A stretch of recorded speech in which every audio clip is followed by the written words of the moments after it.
Hello friends, welcome to our channel. आप देख रहे हैं नेक्स्ट 9 लाइफ। आप सभी का स्वागत है।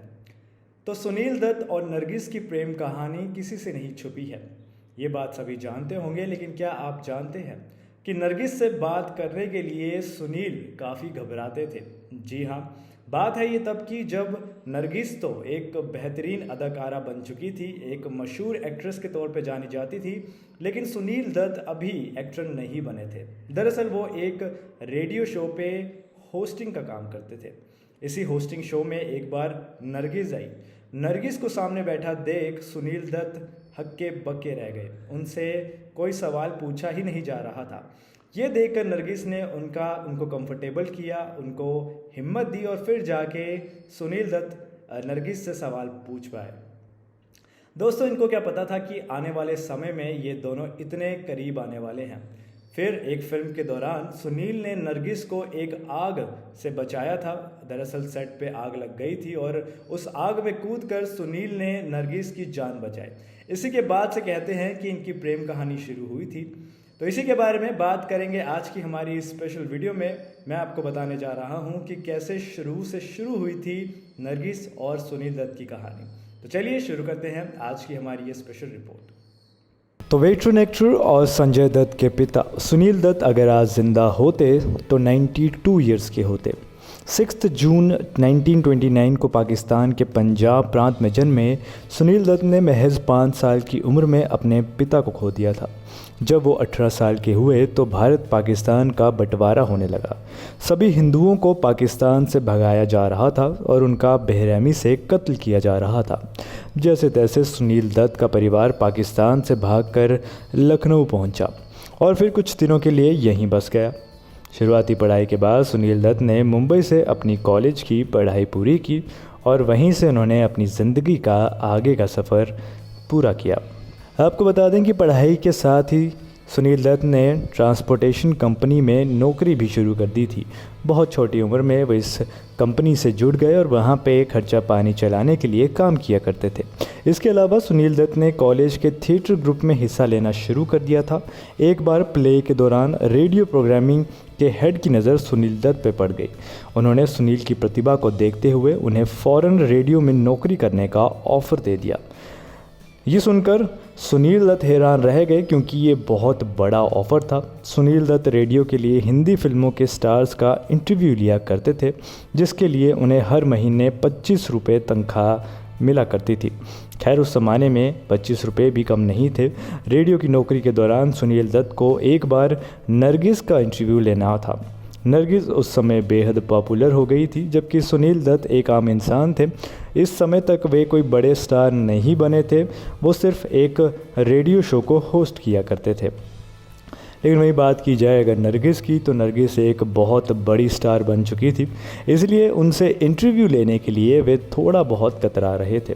इंटरव्यू के दौरान नरगिस को देखते ही सुनील दत्त इतना घबरा गए कि उनकी ज़ुबान से कोई सवाल निकला ही नहीं। नरगिस उनका हाल समझ गई और उन्हें खुद सहज महसूस करवाने की कोशिश में लग गई। एक्ट्रेस द्वारा कंफर्टेबल किए जाने के बाद सुनील उनका इंटरव्यू ले सके। उन्होंने अपनी हिम्मत जुटाकर नरगिस से सवाल पूछना शुरू किया। उस समय दोनों ही इस बात से अनजान थे कि आगे चलकर किस्मत उन्हें एक करने वाली है। दोस्तों, सुनील दत्त 1953 में एक फिल्म के लिए दिलीप कुमार का इंटरव्यू लेने पहुंचे थे। यहां डायरेक्टर रमेश सहगल की नज़र उन पर पड़ गई। रमेश सुनील की पर्सनैलिटी और उनकी आवाज़ से काफ़ी प्रभावित हुए और उन्होंने अपनी अगली फिल्म रेलवे प्लेटफॉर्म में सुनील को काम करने का मौका दिया।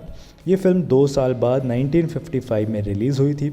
इस फिल्म के डायरेक्टर रमेश सहगल ने ही बलराज दत्त को उनका नया नाम सुनील दत्त दिया था।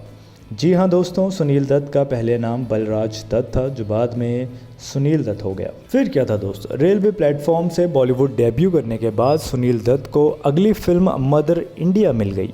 यहाँ उनकी मुलाकात एक बार फिर नरगिस से हुई। इस फिल्म में नरगिस ने उनकी मां का रोल निभाया है। आपने भी अगर ये फिल्म देखी होगी तो आप भी जानते होंगे कि इस फिल्म में नरगिस ने मां के रोल में और सुनील दत्त ने बेटे के रोल को बहुत बखूबी निभाया है। ये फिल्म ज़बरदस्त हिट हुई थी, जिसके बाद सुनील को देश भर में पहचान मिलना शुरू हो गई। इस फिल्म के बाद से ही सुनील दत्त घर घर में पहचाने जाने लगे थे और उनके करियर की शुरुआत, फिल्मी करियर की शुरुआत इसी फिल्म से सही तरीके से हुई। जिस नरगिस के सामने सुनील दत्त एक घबराए हुए शख्स बनकर गए थे, उन्हें अपनी फेवरेट एक्ट्रेस के सामने हीरो बनने का अब मौका मिल रहा था। दरअसल मदर इंडिया की शूटिंग के दौरान नरगिस आग में फंस गई थी। सुनील दत्त ने जैसे ही नरगिस को मुसीबत में देखा तो वे उन्हें बचाने के लिए आग में कूद गए थे। नरगिस को बचाने के चक्कर में खुद सुनील दत्त आग में झुलस गए थे। हालांकि इस वाक़या के बाद नरगिस भी सुनील दत्त को पसंद करने लगी थी। यही वो वाक़या है जो इन दोनों को करीब लेकर आया था। मदर इंडिया की शूटिंग के दौरान नरगिस राज कपूर से हुए ब्रेकअप से उभरने की कोशिश कर रही थी और सुनील दत्त उन्हें इम्प्रेस किए जा रहे थे। सेट पर नरगिस की जान बचाने के बाद से ही नरगिस और सुनील अच्छे दोस्त बन गए थे। इस एहसान का बदला नरगिस ने सुनील दत्त की बहन को अस्पताल ले जाकर चुकाया था। नरगिस ने खुद एक्टर की बहन का ऑपरेशन करवाया, जिससे दोनों और भी करीब आ गए। हालांकि तक अभी भी किसी ने भी अपने दिल का इजहार नहीं किया था। सुनील दत्त बेताब थे। वे चाहते थे कि अब वो अपने दिल की बात नरगिस को बता दें और उनसे शादी करना चाहते हैं, इस बात का ऐलान कर दें। तो एक दिन कुछ यूं ही जब नरगिस को सुनील दत्त घर छोड़ने जा रहे थे तो वापस आते समय उन्होंने हिम्मत जुटाई और नरगिस को घर छोड़ते वक्त सुनील दत्त ने उन्हें प्रपोज़ करने की सोची। सुनील सोच चुके थे कि अगर नरगिस उनका प्रपोज़ल रिजेक्ट करेगी तो वो सब छोड़ छाड़ कर अपने गांव चले जाएंगे।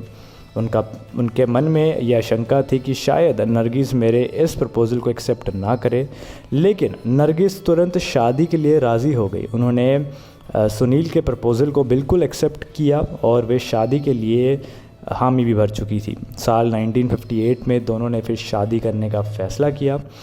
इसके बाद इनकी शादी होगी। इसके बाद इनके 3 बच्चे हुए। इन बच्चों में इनका बेटा संजय दत्त, बेटी नम्रता और प्रिया हुई।